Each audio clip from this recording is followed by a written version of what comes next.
మొన్న సీతాఫలంలో పురుగులు ఉండడం కాదండి, ఇప్పుడు టమాటాలో కూడా పురుగులు ఉంటున్నాయి అన్నమాట.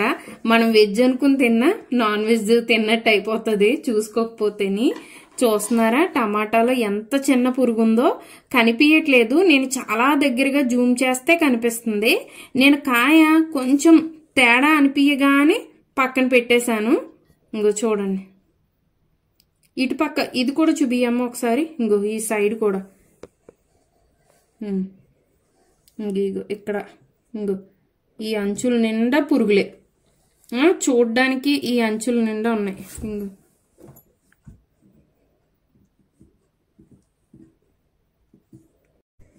ఇంకో ఈ అంచుల నిండా పురుగులే.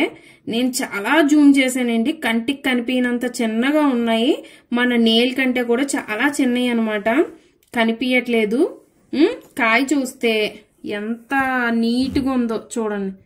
ఇదిగో కాయ పైకి ఎంత నీట్గా ఉందో, ఎక్కడ మచ్చ కూడా లేదు.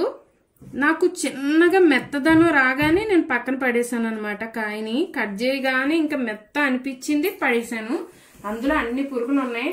అమ్మ బాబాయ్ ఏం కొన్నా అందులో పురుగులు ఉంటున్నాయి. మా ఆయన అయితే నువ్వేది టచ్ చేస్తే అందులోనే పురుగులు ఉంటున్నాయేమో అని అంటున్నాడు అనమాట. కాదు కాదు, నా కళ్ళు అంత బాగా కనిపిస్తున్నాయండి ఇంకాని.